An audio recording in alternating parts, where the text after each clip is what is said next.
ನೀವು ಕಮ್ಮಿ ಎಣಿಸ್ಬೇಕಾಗಿತ್ತು. ನಾವು ಕೋರ್ಟ್ ಮೆಟ್ಲು ಹತ್ತೋದು ಬೇಡ ಅಂತ ಇಲ್ಲೇ ಬಗೆಹರ್ಸಕ್ಕೆ ಬಂದಿದ್ದೀವಿ.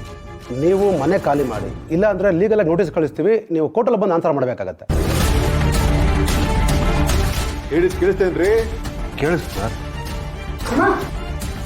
ನೋಡು, ಈ ಫ್ಯಾಮಿಲಿ ಟ್ರೀ ಚೆನ್ನಾಗಿದ್ಯಾ?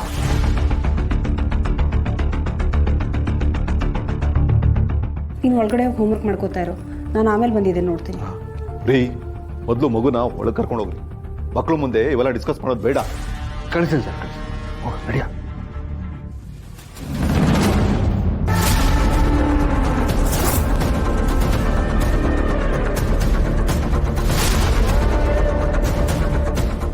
ಏ ಮರಿ, ಬಾಪ ಇಲ್ಲಿ.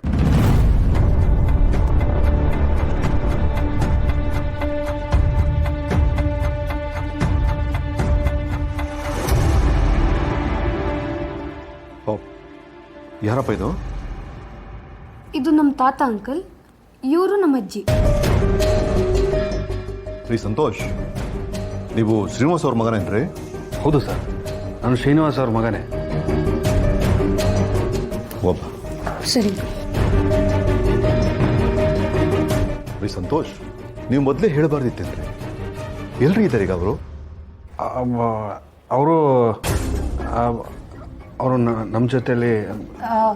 ಅತ್ತೆ ಮಾವ ನಮ್ಮ ಪರಿಚಯದವರಲ್ಲಿ ಒಬ್ಬರು ಮದುವೆ ಅಂತ ಅಲ್ಲಿಗೆ ಹೋಗಿದ್ದಾರೆ. ಇದು ಶ್ರೀನಿವಾಸ್ ಅವ್ರ ಮಗ ಅಂತ ಗೊತ್ತಿದ್ದೀರೆ ಇಷ್ಟೆಲ್ಲ ಮಾತೇ ಬರ್ತಿರ್ಲಿಲ್ಲ. ಒಂದು ಕೆಲಸ ಮಾಡಿ, ನೀವು ಅವ್ರನ್ನ ಕರೆಸಿ ಎಲ್ಲ ಅವ್ರ ಮುಂದೆನೇ ಮಾತಾಡೋಣ. ಅಲ್ಲ ಸರ್, ನಮ್ಮ ತಂದೆ ನಿಮ್ಗೆ ಹೇಗೆ ಪರಿಚಯ ಸರ್? ಅವ್ರು ಮಾಡಿರೋ ಸಹಾಯ ಒಂದಲ್ಲ ಎರಡಲ್ಲ, ಸಾಕಷ್ಟು ಸಹಾಯ ಮಾಡಿದ್ದಾರೆ ನನಗೆ. ನಾನಿವತ್ತು ಫಾರಿನಲ್ಲಿ ಸೆಟ್ಲ್ ಆಗಿದ್ದೀನಿ, ಇಷ್ಟು ನೆಮ್ಮದಿಯಾಗಿದ್ದೀನಿ ಅಂತಂದ್ರೆ ನಿಮ್ಮ ತಂದೆನೇ ಕಾರಣ. ಅವ್ರನ್ನ ಕರೆಸಿ ಮಾತಾಡೋಣ. ಲಾಯರ್ ಸಾಹೇಬ್ರೆ, ನಡೀರಿ ಹೋಗೋಣ.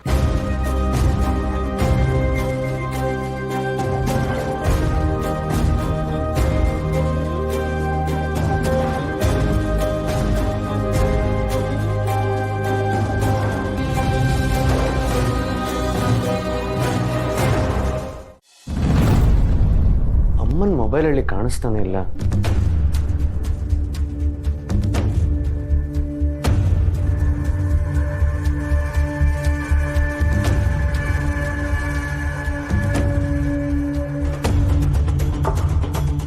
ಅಪ್ಪ, ಅಪ್ಪ,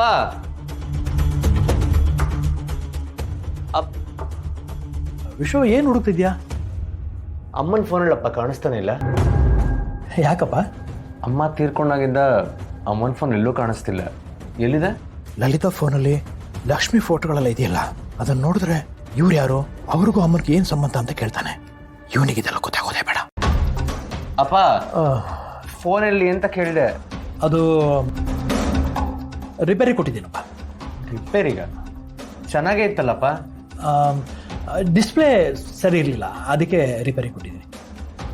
ಸರಿ, ಅದು ಎಲ್ಲಿ ಕೊಟ್ಟಿದ್ದೀರಾ ಹೇಳಿ, ನಾನೇ ಕಲೆಕ್ಟ್ ಮಾಡ್ಕೊಂಡು ಬರ್ತೀನಿ. ಪರವಾಗಿಲ್ಲ, ಅವನು ನನಗೆ ಪರಿಚಯ ಇರೋನು, ರಿಪೇರಿ ಮಾಡಿ ತಂದು ಕೊಡ್ತೀನಿ ಅಂತ ಹೇಳಿದ್ದಾನೆ. ಸರಿ.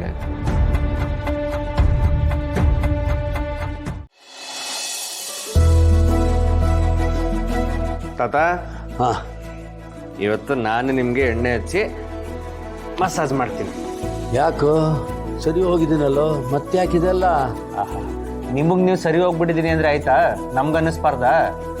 ಇವಾಗ ಏನು ನಾನು ಮಸಾಜ್ ಮಾಡೋದಕ್ಕೆ ಕೈ ಕೊಡ್ತೀರೋ ಇಲ್ವೋ? ತಾತ, ನೀವು ಎಲ್ಲೇ ಓಡೋದ್ರು ನಾನು ಬಿಡಲ್ಲ. ಬೇತಾಳ ಥರ ಹಿಂದೆ ಬಂದು ನಿಮಗೆ ಮಸಾಜ್ ಮಾಡೇ ಮಾಡ್ತೀನಿ. ಎಲ್ಲ ನಂತರನೇ ಕಣೋ ನೀನು.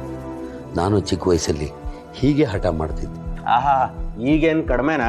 ಈಗಲೂ ಜಾಸ್ತಿನೇ ಹಠ ಮಾಡ್ತೀರಾ. ಆದರೂ ತಾತ, ನಿಮ್ಮನ್ನ ಈ ಥರ ನೋಡಬೇಕು ಅಂತ ನಾನು ಎಷ್ಟು ಆಸೆ ಪಟ್ಟಿದ್ದೆ ಗೊತ್ತಾ?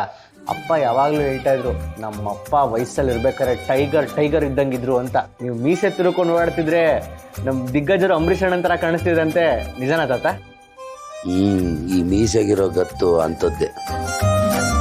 ನಾನು ಒಂದ್ಸತಿ ಮೀಸೆ ತಿರುಗಿಸಿ ಕಣ್ಣಲ್ಲಿ ಕಣ್ಣಿಟ್ಟು ನೋಡಿದ್ರೆ ಎಂಥವ್ರಾದರೂ ನಿಜ ಬಾಯಿ ಬಿಟ್ಬಿಡೋರು. ಆದರೂ ಏನೇ ಹೇಳಿ ತಾತ, ನಮ್ಮನ್ನ ಕಂಡ್ರೆ ಎಲ್ಲರೂ ಭಯ ಪಡ್ಕೊಂಡಿದ್ರೆ ಏನು ಪಾಯಿಂಟು? ನಮ್ಮನ್ನ ಕಂಡ್ರೆ ಎಲ್ರಿಗೂ ಭಕ್ತಿ ಇರಬೇಕು. ನಾವು ಎಲ್ಲರ ಮನಸ್ಸನ್ನ ಪ್ರೀತಿಯಿಂದ ಗೆಲ್ಲಬೇಕು. ಆಗಲೇ ಒಂಥರ ಮಜಾ. ಈಗಲೂ ಏನು ಕಡಿಮೆ ಇಲ್ಲ. ನಿಮ್ಮ ಮೀಸನ್ನ ನೀಟಾಗಿ ಟ್ರಿಮ್ ಮಾಡಿಸ್ಬಿಟ್ಟು ಲೈಟಾಗಿ ಗಡ್ಡ ಬಿಟ್ಬಿಟ್ರೆ ನಂತರ ಸ್ಮಾರ್ಟಾಗಿ ಕಾಣಿಸ್ತೀರ. ಆಗ ಎಲ್ಲರೂ ಬಂದು ನಿಮ್ಮನ್ನು ಮುದ್ದು ಮಾಡ್ತಾರೆ. ಏನೋ ನನಗೆ ಬುದ್ಧಿ ಹೇಳೋಷ್ಟು ಬೆಳೆದ್ಬಿಟ್ಟಿದ್ಯಾ ನೀನು? ಅಯ್ಯೋ ಮೀಸೆ ತಾತ, ನಿಮಗೂ ಬುದ್ಧಿ ಹೇಳೋಷ್ಟೆಲ್ಲ ನಾನೇನು ಬೆಳೆದಿಲ್ಲ. ಆದರೆ ಎಲ್ಲರ ಮನಸ್ಸನ್ನು ಪ್ರೀತಿಯಿಂದನೇ ಗೆಲ್ಲಬೇಕು ಅಂತ ಅಮ್ಮ ಹೇಳ್ತಿದ್ರು. ಅದು ನೆನಪಾಯಿತು, ಅದಕ್ಕೆ ಹೇಳಿದೆ ಅಷ್ಟೆ. ಯಾಕೆ ತಾತ ಬೇಜಾರಾಗೋದ್ರಿ? ನಾನೇನಾದರೂ ತಪ್ಪು ಹೇಳಿದ್ನಾ? ಇಲ್ಲ ಕಣೋ, ನೀನು ಸರಿಯಾಗಿ ಹೇಳಿದೆ. ನಿಮ್ಮಮ್ಮ ಒಳ್ಳೆ ಸಂಸ್ಕಾರನೇ ಹೇಳ್ಕೊಟ್ಟಿದ್ದಾರೆ ಕಣೋ. ನಿಮ್ಮಮ್ಮಂಗೆ ನಾನು ಮೊದಲ ಥರ ಆಗಬೇಕು, ಓಡಾಡಬೇಕು, ಎಲ್ಲರ ಜೊತೆ ಮಾತಾಡಬೇಕು ಅಂತ ಕಣ್ಕಂಡು ದೇವ್ರ ಹತ್ರ ಎಲ್ಲ ಹರಿಸ್ಕೊಂಬಂದ್ಲು ಕಣೋ. ನಾನು ಕೂತಿ ಜಾಗದಲ್ಲಿ ಎಲ್ಲ ಸೇವೆ ಮಾಡಿಸ್ಕೊಂಡೆ. ಮಗು ಥರ ಅವಳು ನನಗೆ ಸೇವೆ ಮಾಡಿದ್ಲು. ಈಗ ನಾನು ಸರಿ ಹೋದೆ, ಅದನ್ನು ನೋಡೋದಕ್ಕೆ ಅವಳೇ ಇಲ್ಲ. ನನಗಿಷ್ಟು ಸೇವೆ ಮಾಡಿದವಳಿಗೆ ಒಂದು ಕೃತಜ್ಞತೆ ಹೇಳೋದಕ್ಕಾಗಲಿಲ್ವನ್ನ ಅನ್ನೋದು ತುಂಬ ಬೇಜಾರಾಗ್ತಿದೆ ನನಗೆ. ಅವಳು ಒಂದು ದಿವಸನೂ ಒಬ್ಬರಿಗೆ ಕೆಟ್ಟದನ್ನು ಬಯಸ್ತವಳಲ್ಲ ಕಣೋ ವಿಶ್ವ. ಎಲ್ರೂ ಪ್ರೀತಿಯಿಂದ ಅಕ್ಕರೆಯಿಂದ ನೋಡ್ಕೋತಾ ಇದ್ಲು. ಮನೆ ಬಾಗಿಲಿಗೆ ಕಷ್ಟ ಅಂತ ಬಂದವ್ರಿಗೆ ತನ್ನ ಕೈಲಾಗಿದ್ದನ್ನು ಸಹಾಯ ಪಟಕ್ಕಂತ ಮಾಡ್ತಾಯಿದ್ಲು.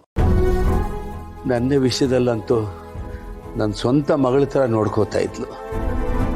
ನನ್ನ ಮಗಳು ಕೂಡ ಇಷ್ಟು ಚೆನ್ನಾಗಿ ನೋಡ್ಕೋತಿದ್ಲೋ ಇಲ್ವೋ ಗೊತ್ತಿಲ್ಲ.